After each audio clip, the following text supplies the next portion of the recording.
თვითონ ჩვენთაგან შეიძლება დაემართოს განრისხება და გაბრაზება ისე, რომ კონტროლი დავკარგოთ ჩვენს ემოციებზე.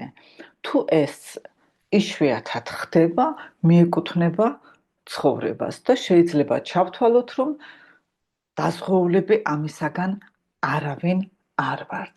მაგრამ თუ ეს მეორდება და ჩვენ იოლად ვკარგავთ კონტროლს ჩვენს ემოციებზე, ეს აუცილებლად მიგვიყვანს ურთიერთობის გაუარესებამდე, პროფესიული შანსების შემცირებამდე და გარდა მაგისა, უმეტეს ადამიანებში ეს აჩენს უხერხულობის და სირცხვილის შეგრძნებასაც კი, რადგანაც ყველას გვინდა რომ ვიყოთ შინაგანად გაწონასწორებული, ძლიერი და ყველამ ვიცით სუმცირე ქვეცნობიერად, რომ თავის ვერ შეკავება ნიშნავს, რომ ჩვენ ემოციებს ვეღარ ვაკონტროლებთ ამ მომენტში და ეს ნიშნავს, რომ სისუსტეს ვიჩენთ, რაღაცა სუსტი წერტილი გვაქვს. და ეს მრისხანების და სიბრაზის გამოხატვის მექანიზმი შეიძლება ხატოვნად ასე აიღწეროს. ჩვენს შინაგან სამყაროში არის ძალიან მტკივნეული წერტილი, რომელიც რაღაცის გამო ჩამოყალიბდა და ამაზეც ვისაუბრებ და ტრიგერი, ასე ვთქვათ, გამაღიზიანებელი შემოდის გარედან, შეიძლება ეს იყოს ერთი უბოროტო სიტყვა, შეიძლება ეს იყოს კომპლიმენტიც.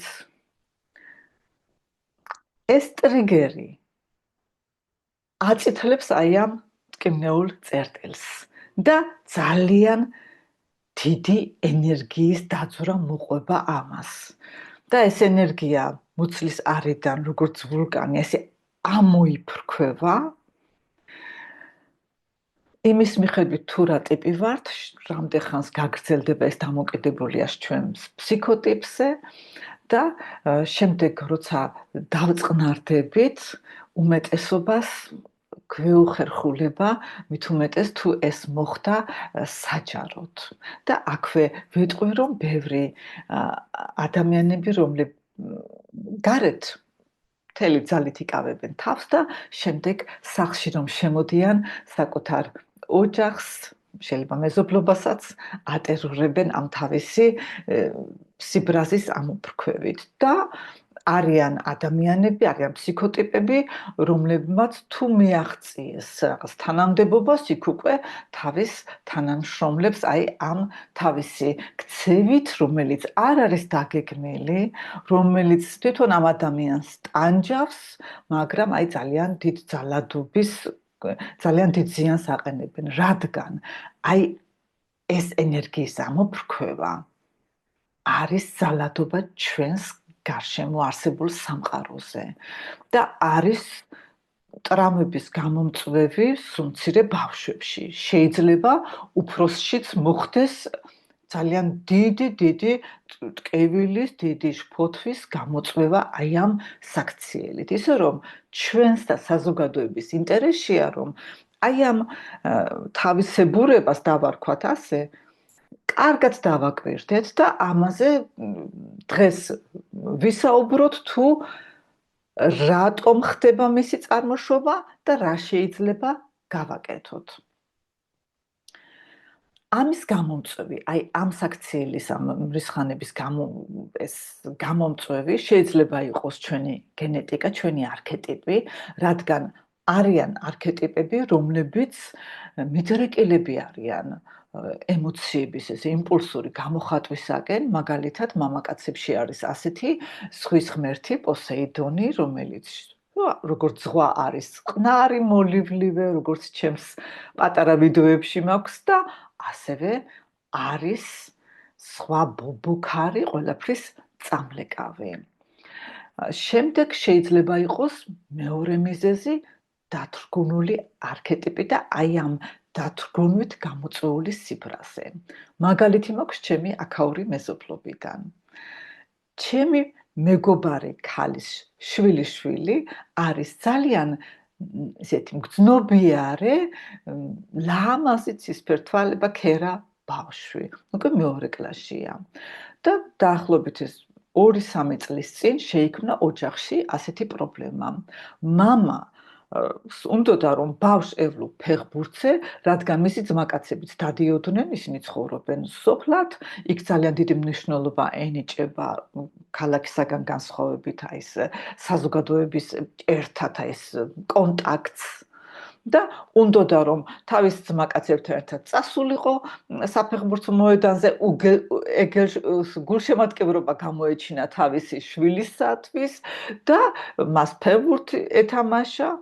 ბავშვს არ უნდოდა ფეხბურთი ტიროდა, ისე არ უნდოდა და ამაზე კიდე მამამისი კიდე როგორ ტირიოდა, ძალიან ნერვიულობდა.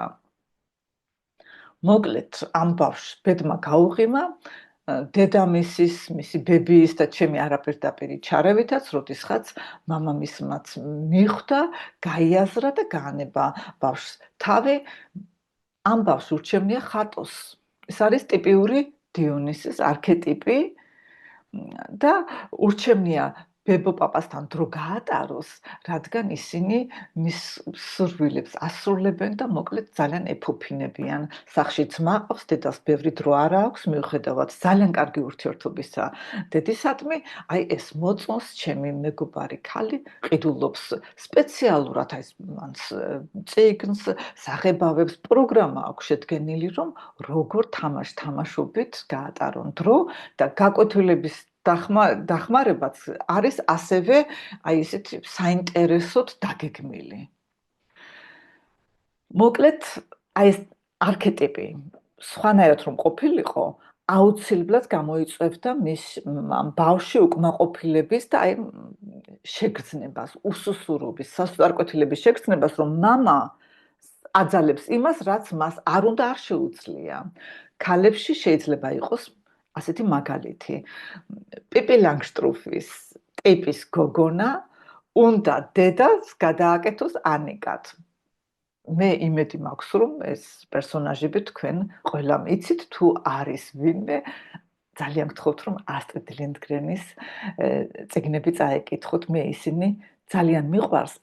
ეხლა რომ დალაგების დროს ხელში მომხვდეს, ჩამოვჯდები და აუცილებლად კითხვას დავიწყებ.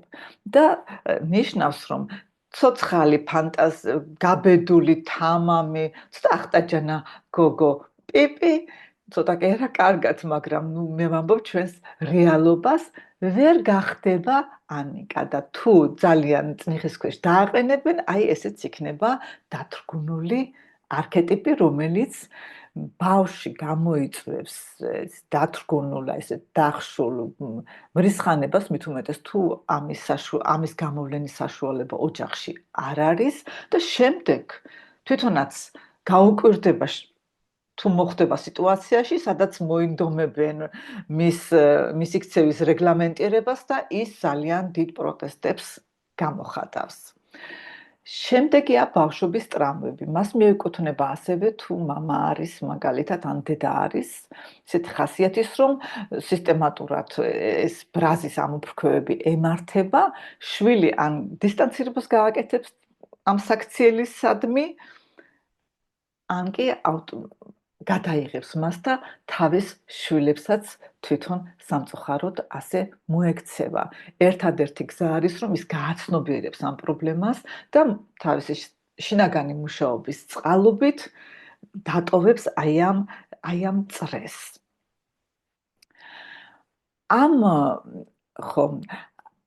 ეს ბრაზის ამოფრქვევები სხეულისათვის არის უფრო ჯანმრთელი, ვიდრე აი ამ დიდი ბრაზის უკან ჩაფრუნება, რადგან ის რჩება სხეულში და თუ ეს ხშირად ხდება, გამოიწვევს მის ჩვენი ორგანოების დაზიანებას, ამიტომაც ერთი მხრივ ჯობია რომ ადამიანი განთავისუფლდეს მისგან.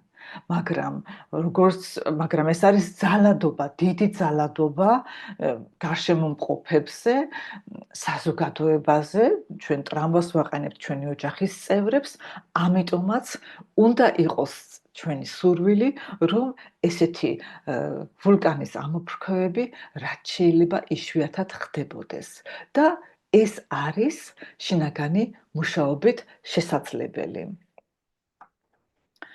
კიდევ რასაკვირველია, ეს თუ ჩვენ ხშირად გვემართება, დიდი ალბათობით, რომ დავწყნარდებით და გადავხედავთ, არ მოგვეწონება და ეს რასაკვირველია კიდევ ჩვენს თვითშეფასებას დაბლა დაწევს, რადგან ყველას გვინდა რომ ძლიერი ვიყოთ და აი რამდენი მინუსი აქვს აი ამ ქცევას.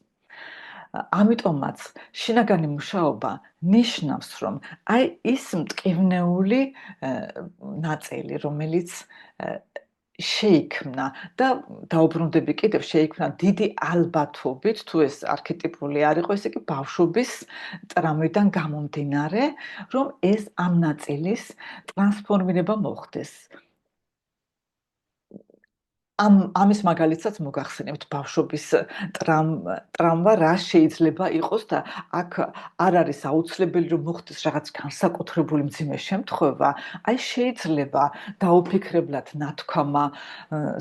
ნათქვამა ბავშვს დიდი ტკივილი მიაყენოს, მით უმეტეს თუ ეს ბავშვი მგრძნობიარია და მით უმეტეს თუ ეს ბავშვი თავისი როლით ოჯახში, იმის მიხედვით უფროსი შვილია, შუათანა უმცროსი, თუ უკვე არის ძალიან ესეთი მგრძნობიარობა აქვს რიგი ფაქტორებისადმი უკვე გამოვლენილი, რადგან ეს მის როლთან არის დაკავშირებული. წარმოვიდგინოთ სიტუაცია, რომ გოგონა ისდება ოჯახში, ჰყავს და ის არის თვითონ ძალიან წყნარი, თავშეკავებული, ინტროვერტირებული, სამაგიეროდ და არის ცოცხალი, წარმოვიდგინოთ, რომ ის კიდევ უფრო ისეთ ფერებში ან ისეთი ბავშვია, რომ უფრო ლამაზადაც გამოიყურება, მხიარული, კონტაქტური, მოდის სტუმარი და იტყვის, ой, ეს რა ლამაზი, ეს რა კარგი არის, იმიტომ ბავშვი შემოვიდა კონტაქტში, გაგიღიმა, ის მეორეს უჭირს დრო ჭირდება და მე შეიძლება გაგახსენდეს, რომ მეორე ბავშვიც არის იქ და თქო, ой, ეს რა ჭკვიანია, ნახე, ეხლა ეს თუ გამეორდა, ან შეიძლება ერთი თქმაც იყოს საკმარისი, ბავშვი უკვე გრძნობს, რომ ის ჯერ მას ყურადღება არ მიაქციეს და შემდეგ ეს ჭკვიანია, ეს კეთილია, აი ეს ფრაზები უკვე გახდება მისთვის არა როგორც ქების გამომხატველი, არამედ თითქოს რაღაც სხვა ადგილს უჩენენ. მას კი ის ადგილი შეიძლება უფრო მოწონს, რომელიც მის დას მიეკუთვნეს. იმ ემოციას ხო გრძნობს დის მიმართ როგორი გულწრფელი არიან და ეხლა მას კი ეუბნება, შენ კი ტკბიანი ხარ, შენ კი კარგად სწავლობ ან რაღაცას ეუბნებიან და შემდეგ კი რომ გაიზრდება თვითონაც გაუკვირდეს რომ ეუბნებიან, ой, შენ რა ტკბიანი ხარ, ეს მისთვის კომპლიმენტი არ არის, ეს მას რაღაც ტკივილს უღვიძებს და იმ მომენტში შეიძლება ვერც მიხვდეს, რატომ ეს დაკავშირება უკვე დავიწყებული აქვს, აი, რატომ ღიზიანდება ის, როცა მას ეუბნებიან, რომ შენ ჭკვიანი ხარ. არადა მის ქვეცნობიერში უკვე დაპროგრამებულია, რომ ჭკვიანი ნიშნავს რაღაც მეორე ხარისხოვანს მისთვის. ის მთავარი გულწრფელი გამოხატულება და ემოცია წავიდა მხიარულისა და ლამაზისაკენ. და რადგანაც ბავშვი ეს რაციონალურად არ მსჯელობს როგორც ჩვენ მოზრდილები და მას ეს არ შეუძლია მისი ტვინის სფეროები არ არის ისე განვითარებული, ჩვენ შეიძლება ვერ წარმოვიდგინოთ თუ დაუფიქრებელმა სიტყვამ ან თუნდაც კეთილი განზრახვით წარმოთქმულმა სიტყვამ, რომ ბავშვს შეიძლება ასეთი ტკივილი ან ტრამვა მიაყენოს, რომელიც შემდგომ აი ასეთ ემოციურ გამოხატულებების მიზეზი გახდება, მაგრამ ეს შესაძლებელია ჩვენ უნდა წარმოვიდგინოთ თავი ბავშვის მდგომარეობაში, ის არის დამოკიდებული თავის სამყაროზე, ის არის დამოკიდებული თავის ოჯახზე და სოციუმის აღიარებაზე და მისთვის ჩვენი ასე ვთქვათ ისტორიიდან საერთო და კაცობრიობის ისტორიიდან გამომდინარე სახიფათოც კი არის იმის წარმოდგენა, რომ ის არ მოსწონთ, რომ ის რაღაცა მეორე ხარისხოვანია. ხო, ძალიან საინტერესო დაკვირვება მინდა მოგახსენოთ. ბევრი ადამიანი, რომელსაც აქვს ცოტა მეტი ან ცოტა ნაკლები, ჭარბი წონა, არის ეს მხიარული ადამიანი, კარგი ხასიათის, შემდეგ მიაღწევს, რომ გახდება და ეცვლება ხასიათი. ეცვლება ხასიათი რა კუთხით? მხიარულის და უზრუნველის მაგივრად ის დაიწყებს ხშირად დაემართება აი ამ სიბრაზის ამოფრქვევები, გახდება მოუთმენელი. რასთან არის ეს დაკავშირებული? თქვენ შეგიძლიათ დააკვირდეთ, ეხლა მე ვერ ვიტყვი, რომ ყველას ეს ყველას ეხება, მაგრამ ძალიან ბევრ ადამიანს ეხება. თუ ჩვენს ქვეცნობიერში საჭმლის მიღება არის სიყვარულის, სითბოს, მზრუნველობის გამოხატულებასთან ძალიან მჭიდრო კავშირში და ამით ჩვენ გვაწყნარებდნენ, მაგალითად რომ წავიქცეოდით, ამით ჩვენ გვაქებდნენ, გვაძლებდნენ რიგ საჭმელს ან ტკბილეულს თუ კარგად მოვიქცეოდით. საჭმლის რეგლამენტირება, ნაკლები საკვების მიღება ნიშნავს ავტომატურად, რომ ისინი ასევე ნაკლებ სითბოს და მსრუნველობას იღებენ და ეს ხდება უკმაყოფილების მიზეზი და აქ საჭირო არის შინაგანი მუშაობა, რომ აი ამათი განცალკევება მოხდეს, რომ სიყვარული და მზრუნველობა, ესე იგი, საკვები რაღაცა სხვამ ჩაანაცვლოს და ეს ახლა გონებით რომ ვიტყვით, ეს ჩვენს ქვეცნობიერს არ ესმის გარკვეული ტიპის მუშაობა საჭირო ქვეცნობიერთან, რათა ეს ინფორმაცია ჩვენი რაციოდან ასევე ჩვენს ქვეცნობიერებამდე მივიდეს. ბევრი ადამიანი იჩენს ძალიან იმპულსურ, ძალიან ისეთ იმპულსურ ხასიათს, ბრაზდება იოლად და ამ ადამიანების აყოლება აქტივისტების მოძრაობაში ძალიან იოლი არის. მოგეხსენებათ, გაწონასწორებული და შინაგანად კმაყოფილი ადამიანი არ წავა და არ დაიწყებს მაგალითად ნახევრად შიშველი წელს ემოთ შიშველი, როგორც ეს ამას აკეთებს ერთი აქტივისტური მოძრაობა, მაგალითად პოლიტიკური თუ ცხოველთა დაცვის და ასე ვთქვათ აქციებს და დემონსტრაციებს. ყოველთვის, როცა ჩვენ მაგალითად ცხოველთა დაცვის საქმეში ძალიან ესეთი აგრესიით ვართ შესულები. იცით, ცხოველები მე ძალიან მიყვარს და ყველაფერს ვაკეთებ, აი ჩემი შესაძლებლობა ხომ არის და იმის იქეთაც კი წავსულვა, რომ მაგალითად ცხოველი გადამერჩინა ან ფული გადამერიცხა, ესე რომ ცხოველთა სიყვარული შესაძლებელი არის აგრესიის გარეშეც. მაგრამ შეხვალხან ჯგუფებში და იტყვი რომ აი მე კიდევ კარგი რომ სოციალური ქსელია და ამ ადამიანს არ აქვს საშუალება, თორემ ალბათ ყველას მოკლავდა იქ. ეს აგრესია არის არა ცხოველებისადმი სიყვარულით გამოწვეული. არამედ ასევე იმ რაღაცა ტკივნეული შინაგანი წერტილით გამოწვეული, ესე იგი, საკუთარი რაღაცა ტრამვით, საკუთარი დიდი შინაგანი დეფიციტით, საკუთარი დიდი ტკივილით გამოწვეულის კომპენსირება. აი, სულ ერთი არა ამ მიმართულებით ხდება აქტივისტობა, ქალების უფლებები, პოლიტიკა, თუ ცხოველთა დაცვა, თუ გარემოს დაცვა, ყოველთვის რომ მივყვეთ, მივადგებით ისევ ჩვენს შინაგან დეფიციტს, რომელიც ისე გვტკივა და ისე გვაწუხებს და ეს რომ ვერ გაგვირკვევია და ამაში ასე ვქვათ, გაცნობიერებული რომ არ გვაქვს, აი ჩვენი გვინდა ჩვენი თავი დავიცვათ და რადგანაც ამას ვერ ვაცნობიერებთ, ვიცავთ, გადაგვაქვს ეს დაცვის ამბავი სხვა ჯგუფზე. და აქ ვავლენთ ისეთ ემოციას, ისეთ მრისხანებას, რომ გონია რომ ეს არის ამ ჯგუფისადმი სიყვარულით გამოწვეული და ეს კი ასე არ არის. ამიტომაც შინაგანად გაცნობიერებული, კმაყოფილი ადამიანი არის ძალიან დიდი საგანძური საზოგადოებისათვის, რადგან ეს ადამიანი არის მდგომარეობაში, რომ მან თავისი ემოციები აკონტროლოს, თუ ვერ გააკონტროლებს, დაუფიქრდეს და იმუშაოს და შეცვალოს და აი ბრმა აგრესიას ის არასოდეს ან თუ რაღაც მოხდა, მხოლოდ ძალიან მოკლე დროით აყვება. ხო.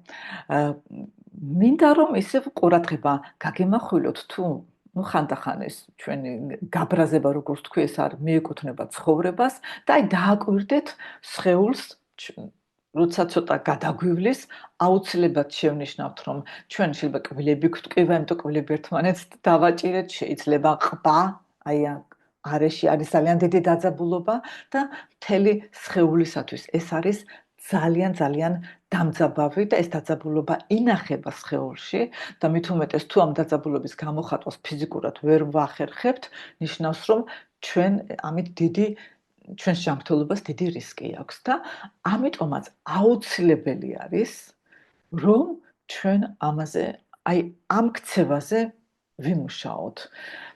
რას ნიშნავს ეს მუშაობა? უნდა მოხდეს ქვეცნობიერთან მუშაობა და ნაბიჯ-ნაბიჯ იმ მტკივნეულ წერტილამდე მისვლა, რომელიც არის საწყისი აი ამ მრისხანების ვულკანის. და მოხდეს მისი ტრანსფორმირება. თუ ეს არქეტიპულია, შეიძლება ამ დროს არქეტიპების გააქტიურება, თუ ეს ბავშვობის ტრამვით არის გამოწვეული, ამ დროს ჩვენ მივდივართ სწორედ აი ამ საწყის ტრამამდე და ჩვენ ამას გარდავქმნით. და ამით ჩვენს ჯანმრთელობაზე ვზრუნავთ. ჩვენი ოჯახის კეთილდღეობაზე ვზრუნავთ, ჩვენს პროფესიულ წარმატებაზე ვზრუნავთ, ჩვენ საზოგადოებაზე ვზრუნავთ და რაც მთავარია, კიდევ ძალიან დიდ უზარმაზარ ნაბიჯს ვაკეთებთ ჩვენი პიროვნული განვითარების გზაზე, რადგან ჩვენ თავს უკეთ გავიცნობთ.